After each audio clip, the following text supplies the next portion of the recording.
태초에 하나님이 천지를 창조하시니라. 우리는 매일같이 학교에서, 책에서, 그리고 미디어에서 세상이 수백만, 수십억 년에 걸쳐 우연히 만들어졌다는 이야기를 듣습니다. 유인원과 같은 조상으로부터 인간이 진화했다는 이론은 이제 너무나도 당연한 상식처럼 여겨집니다. 하지만 과연 그것이 전부일까요? 과연 그것이 흔들릴 수 없는 유일한 진실일까요? 오늘 우리는 잠시 세상의 소음에서 벗어나 태초의 시간으로 거슬러 올라가 보려 합니다. 과학이라는 이름 아래 잊혀져 갔던 하나님의 위대한 설계를 함께 발견하는 여정이 될 것입니다.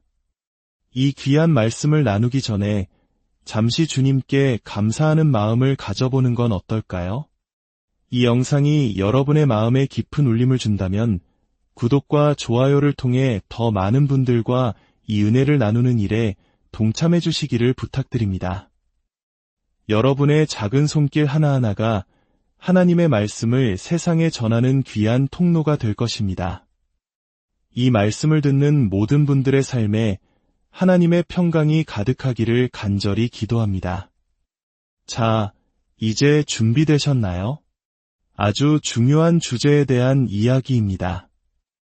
우리의 자녀들이 학교에 가서 선생님으로부터 이런 이야기를 듣는다고 상상해 봅시다. 수백만 년 전에 이런 일들이 있었단다. 그때 우리 아이들이 순수한 눈으로 이렇게 질문할 수 있도록 가르쳐야 합니다. 선생님, 혹시 거기에 직접 가보셨나요? 이것은 무례한 질문이 아닙니다. 이것은 진실을 구별하는 가장 근본적인 질문입니다. 우리가 직접 관찰하고 반복해서 실험할 수 있는 과학과 아무도 본 적 없는 과거를 상상하고 추측하는 것은 전혀 다른 영역이기 때문입니다. 화석에 대한 유명한 말이 있습니다. 수십억 개의 죽은 생명체들이 전 지구를 뒤덮은 거대한 물에 의해 쌓인 지층 속에 묻혀 있다. 이것은 무엇을 의미할까요? 바로 노아 시대의 대홍수가 남긴 명백한 증거를 말하는 것입니다. 세상은 진화의 증거라고 말하지만 우리는 그것이 하나님의 심판과 구원의 증거임을 알고 있습니다. 이제 하나님의 창조 솜씨가 얼마나 경이로운지 보여주는 몇몇 동물들을 만나보겠습니다. 저 멀리 호주라는 대륙에는 유독 독특하고 신비로운 생명체들이 많이 살고 있습니다. 마치 하나님께서 진화론자들을 위해 남겨두신 거대한 박물관 같다고나 할까요? 이 동물을 한번 보시죠. 바로 코알라입니다. 너무나 귀엽게 생겼죠. 하지만 이 동물의 생태는 매우 독특하여 기존의 분류체계로는 설명하기 어려운 부분이 많습니다. 또 캥거루는 어떻습니까? 아기를 주머니에 넣고 껑충껑충 뛰어다니는 모습은 볼 때마다 신기하기만 합니다.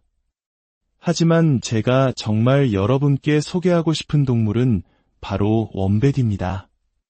원뱃도 캥거루처럼 아기 주머니가 있습니다. 그런데 아주 결정적인 차이가 있습니다. 캥거루의 주머니는 앞을 향해 있지만 원뱃의 주머니는 뒤를 향해 열려 있다는 사실입니다. 왜 그럴까요? 원뱃은 땅굴을 파고 사는 동물입니다. 만약 주머니가 앞으로 나 있었다면 어떻게 됐을까요? 땅을 팔 때마다 흙이 전부 주머니 안으로 들어가 아기 원뱃은 흙더미에 파묻히고 말았을 겁니다.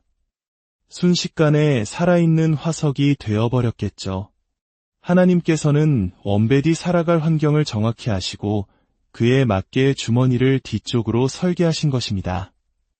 이것이 어찌 우연의 결과일 수 있겠습니까? 이것은 한치의 오차도 없는 창조주의 지혜입니다. 하지만 진화론자들을 가장 당혹스럽게 만드는 동물이 있습니다. 바로 오리너구리입니다. 이 동물을 한번 보세요. 정말이지 혼란 그 자체입니다. 오리너구리는 오리 같은 부리를 가졌고 꼬리는 비버를 닮았습니다. 발에는 수달처럼 물갈퀴가 있고 발톱은 파충류 같습니다. 몸에는 곰처럼 털이 나 있고 거북이처럼 알을 낳습니다.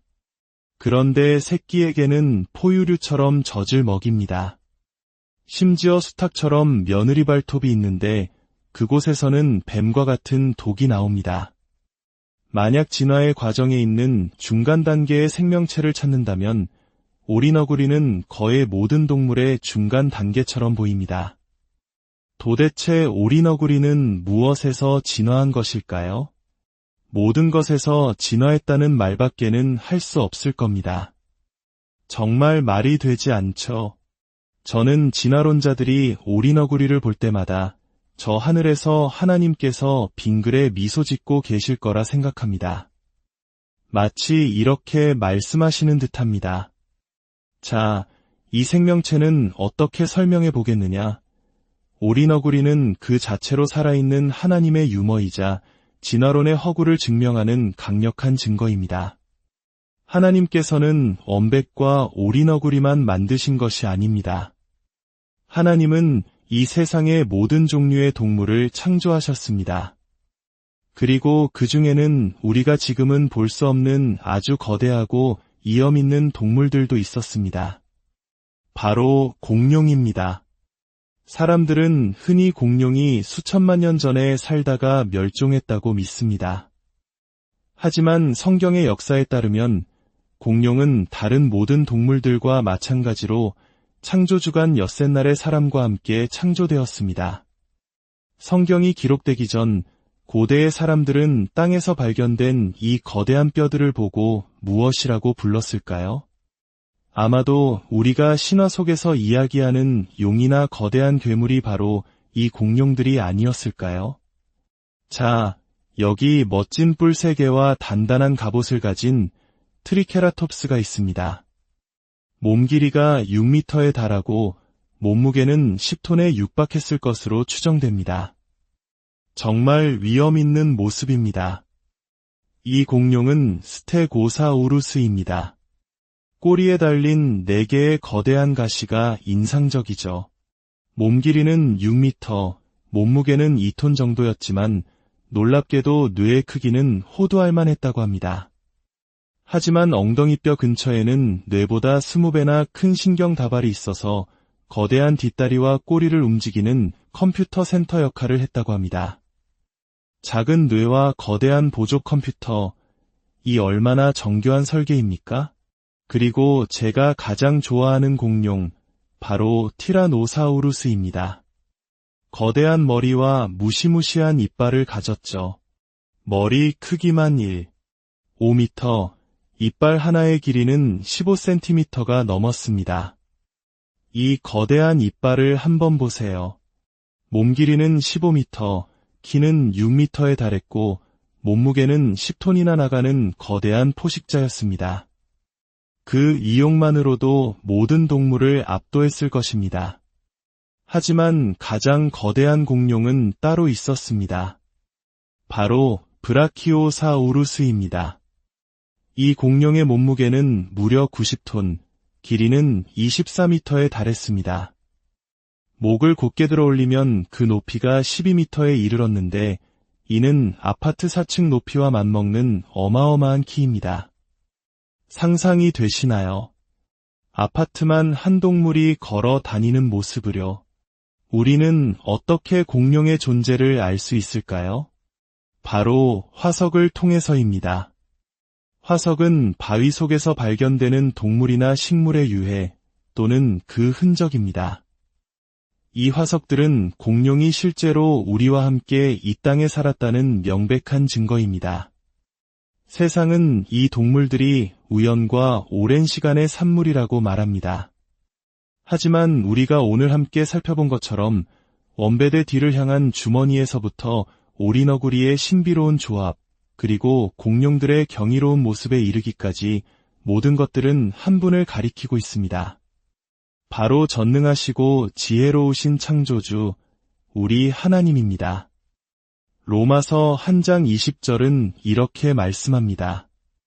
창세로부터 그의 보이지 아니하는 것들 곧 그의 영원하신 능력과 신성이 그가 만드신 만물에 분명히 보여 알려졌나니 그러므로 그들이 핑계하지 못할지니라. 오늘 이 시간을 통해 창조주 하나님의 위대하심을 다시 한번 마음에 새기는 귀한 시간이 되셨기를 바랍니다. 여러분의 모든 걸음에 주님의 은혜와 축복이 함께하기를